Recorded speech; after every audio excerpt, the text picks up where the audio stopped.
ओम शांति। आज हम रक्षाबंधन के बारे में बात करेंगे। राखी का त्यौहार हमने बहुत बार मनाया होगा, लेकिन राखी, जिसको हम रक्षाबंधन के नाम से भी जानते हैं, इसके शब्द को समझना बहुत ज़रूरी है। हम जब कहते हैं बंधन, तो ये एक ऐसा बंधन है जिसमें हर कोई बंधना चाहेगा, लेकिन संसार के अंदर दो तरह के बंधन हैं, एक सुख का बंधन और एक दुख का बंधन। लेकिन दुख के बंधन को तो हम सभी जानते हैं, पर सुख के बंधन में भी इंसान ज़्यादा समय नहीं बंध सकता है, क्योंकि जिससे हम सुख पाने की कोशिश करते हैं या कोई हमें सुख देता है, तो धीरे धीरे ऐसा लगता है कि थोड़े समय के बाद हम उस पर डिपेंडेंट हो गए हैं।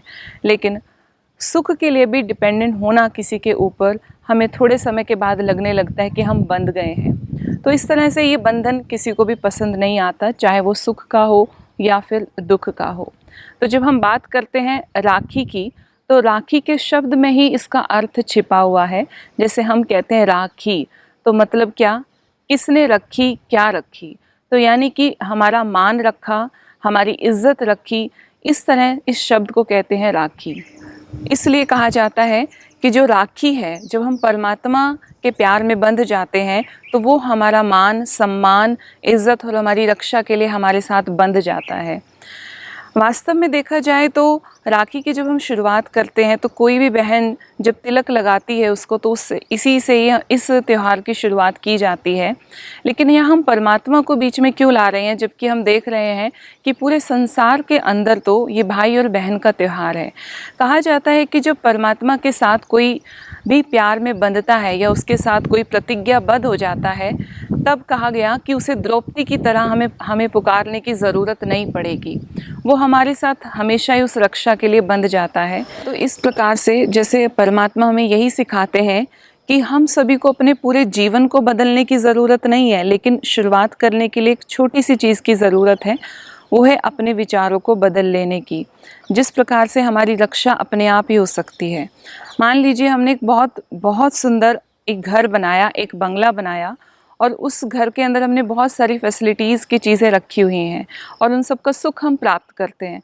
और कुछ दिनों के बाद हम उस घर में वापस लौट रहे हों, कहीं बाहर से आए हों, तो इतने सारे सुख प्राप्त करने के लिए हमें उस बड़े से घर के अंदर बड़े सारे सुख लेने के लिए उस छोटे से दरवाजे के अंदर एक ताला लगा होगा और उस ताले के अंदर एक छोटी सी चाबी हमें लगानी होगी। तो जब हम वो चाबी को राइट साइड में घुमाएंगे, तभी वो ताला खुलेगा और उस घर के अंदर की सुख सुविधाओं को हम प्राप्त कर सकते हैं। तो ठीक उसी प्रकार परमात्मा में ये कभी नहीं कहते कि आप अपने पूरे जीवन को एकदम से बदल लीजिए या पूरी दुनिया को बदल लीजिए। हमें शुरुआत है केवल अपने मन के विचारों को बदलने की। जब हम अपने मन के विचारों को बदलते हैं, तो हम अपने मन की बुरे संस्कारों से या बुरी आदतों से अपने आप ही रक्षा कर सकते हैं। जैसे कि बात किया तिलक के बारे में, तो ये जो तिलक की शुरुआत की जाती है, बहन अपने भाई के माथे पर तिलक लगाती है, तो ये तिलक वास्तव में कोई एक त्यौहार का प्रतीक नहीं है, ये आत्मिक स्मृति का प्रतीक है। जिस प्रकार से जब मंदिर में जाते हैं, तो चाहे जिनके पति हैं या जिनके नहीं हैं, उनको भी भगवान के घर तिलक लगाया जाता है या वो भी लगा सकते हैं। तो केवल सुहाग का प्रतीक ये तिलक नहीं है, लेकिन इससे यही दर्शाया जाता है कि मस्तक के बीच में यहाँ हमारी आत्मा रहती है, तो उस आत्मिक स्मृति का तिलक हम लगाते हैं। तो जब भी बहन अपने भाई को तिलक लगाए या हम में से कोई भी किसी को लगाए, तो इसी भाव से लगाए कि मैं आत्मा सामने वाली आत्मा को आत्मिक भाव से उसको वो स्मृति दिला रही हूँ। तो हम देखते हैं कि किस प्रकार से जो भाई आज राखी बंधवाता है, उसको लाने के लिए बहन कितनी मेहनत करती है। पहले के जब त्यौहार हुआ करते थे, तो पहले के त्योहारों में बहन जो है या कोई भी चीज़ के लिए सामान को इतना महत्व नहीं दिया जाता था जितना कि रिश्तों को दिया जाता था। लेकिन आज क्या हो गया, एक राखी ढूंढने के लिए पूरा बाज़ार ढूंढना पड़ता है, घूमना पड़ता है, और तब जाकर के हम बहुत महंगी सी राखी पसंद करते हैं, चाहे वो बहुत पैसों वाली हो या वो चांदी की हो या वो सोने की राखी हो। तो हमारा सारा भाव आज चला गया है कि वो सामान कैसा है, वो दिखने में कैसा है। वो इसलिए ऐसा हुआ, बाहर की सुंदरता हमें ढूंढने की तब ज़रूरत पड़ी जब मन की सुंदरता ख़त्म हो गई, जब दिल की सुंदरता ख़त्म हो गई। तो जब दिल ही सुंदर नहीं होगा, तो हमें अपने मन के भावों को सामान के द्वारा दिखाना पड़ता है। इसलिए कहते हैं कि हमें अपने रिश्तों के बीच में प्यार की भावना रखनी चाहिए। जब प्यार खत्म हो जाता है या कोई भी तरह की भावनाएं बदल जाती हैं तो हमें वो बाहरी चीज़ों से दिखानी पड़ती है। अब अगर हम बात करें उस प्यार के धागे की, तो हम देखते हैं कि पहले के समय में ब्राह्मण लोग घर घर जाया करते थे और उस सूत्र को बांधा करते थे, क्योंकि वास्तव में ये केवल एक धागा नहीं है, लेकिन ये त्यौहार पवित्रता का प्रतीक है। क्योंकि पहले के समय में हम सभी ये मानते थे कि ब्राह्मण लोग जो है पूजा पाठ आदि करते हैं और वो बहुत ही पवित्र धर्म से जुड़े रहते हैं। तो हमारे घर घर में ब्राह्मण आया करते थे और उस धागे को बांधते थे। हम लोग भी उस धागे की बहुत ही रिस्पेक्ट करते थे, उसको ऐसे फेंक नहीं दिया करते थे। त्यौहार ख़त्म हो जाने के बाद या कुछ समय के बाद हम उसको अपने घरों की चौखट पर बांध दिया करते थे। लेकिन धीरे धीरे समय बदलता रहा और इस त्यौहार का भाव भी बदलता रहा। फिर ये पवित्रता केवल एक रिश्ते में पाई जाने लगी, वो है भाई बहन का त्यौहार रिश्ता। तो उस रिश्ते के अंदर इस त्यौहार को मनाया जाने लगा।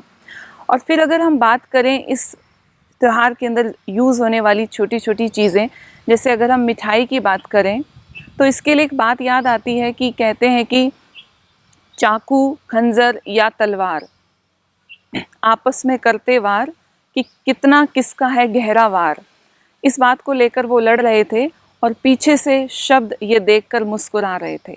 इसका मतलब हम ये समझते हैं कि ये इस तरह के हथियार जो हैं वो ज़्यादा गहरा घाव करते हैं, लेकिन ऐसा नहीं है। इनके घाव तो फिर भी भरे जा सकते हैं, लेकिन अगर हम किसी को ऐसे शब्द बोल दें तो वो ज़िंदगी भर हम नहीं भूल सकते हैं। तभी कहा गया कि जो हम मीठा खिलाते हैं वो वास्तव में मीठी वाणी का प्रतीक है, कि हम सबके साथ मीठे से बोलें, मीठे भाव से बोलें, मीठे शब्दों से बोलें। तो मीठी वाणी को बनाए रखने के लिए हम इस त्यौहार के अंदर मिठाई भी खिलाते हैं।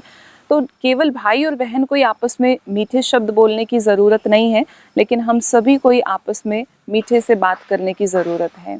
और अगर हम बात करें रक्षा की, तो आज के समय में हम सभी जानते हैं कि सिर्फ बहनों को ही नहीं, भाइयों को भी रक्षा की ज़रूरत है। क्या भाइयों को कभी ऐसी ज़रूरत नहीं पड़ती कि वो भगवान से प्रार्थना करें? तो यहाँ पर रक्षा केवल शरीर को देखकर करने की बात नहीं है, लेकिन आत्मा की रक्षा की बात की जा रही है। तो परमात्मा स्वयं इस धरती पर आकर के हमें जो ज्ञान देते हैं, उस ज्ञान और योग के माध्यम से, यानी कि उसके साथ कनेक्शन के माध्यम से, हम सभी आत्माएं बुरे संस्कारों से, बुरी बातों से और आने वाली परिस्थितियों का सामना करने की शक्ति परमात्मा से ले सकते हैं। तो भगवान हम सभी की इन सभी बातों से रक्षा करते हैं, ना केवल बहनों की बल्कि भाइयों की भी रक्षा करते हैं। क्योंकि इंसान जो है वो तो केवल हद की ही रक्षा कर सकता है ना, और एक या दो तीन चार बार रक्षा करने के बाद वो भी हमें ये कहने लगेंगे कि अब तुम थोड़े से बड़े हो जाओ, अब तुम परिस्थितियों को समझो, अब इन बातों को समझो। तो इस प्रकार से जो है भगवान हमारी हमेशा बेहद की और अंत समय तक रक्षा करने के लिए तैयार रहते हैं। हम धागा बंधवाने के बाद हमारी इच्छा होती है कि हमें कुछ खर्ची मिले, या इसी भावना के साथ भी भाई भी समझते हैं कि हमें भी कुछ खर्ची देनी पड़ेगी। तो यहाँ हमें कौन सी खर्ची देनी है, क्या चीज़ हमें देनी चाहिए?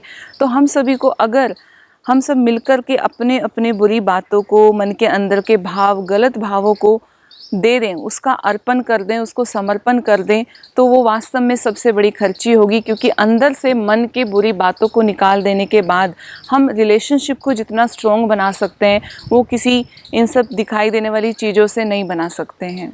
तो इसमें वास्तव में इस धागे के साथ जब भी हम इसको अपनी कलाई पर बांधें, तो ना केवल अपने साथ लेकिन भगवान के साथ भी प्रतिज्ञाबद्ध हों, और अपने साथ ज़रूर ये प्रतिज्ञा करें कि हम आज से अपनी बुरी आदतों को, बुरे संस्कारों को, बुरे भावों को हम छोड़ देंगे। इस बात की हमें प्रतिज्ञा करने की ज़रूरत है। हम अपने आप को कुछ मर्यादाओं में बांधेंगे, उसके साथ बंधन में बंधेंगे, तो धीरे धीरे इस रिश्ते के अंदर तो क्या, पूरे परिवार के अंदर इन प्रतिज्ञाओं को निभाते हुए हम एक परिवार के अंदर बहुत सुंदर रिश्ता बना सकते हैं, एक सामंजस्य को बनाए रख सकते हैं। परमात्मा भी हम सबसे यही कहते हैं कि तुम मेरे साथ इस प्रतिज्ञा में बंधोगे तो पूरे परिवार को आप एक साथ लेकर के चल सकते हैं। तो जब हम तिलक लगाएं या धागा बांधें या फिर हम कोई भी मिठाई खिलाएं, तो इन सभी भावों को मन में रखते हुए इस त्यौहार को बहुत अच्छे से सेलिब्रेट करें। यही त्यौहार हमें सिखाने के लिए आता है। हैप्पी रक्षाबंधन।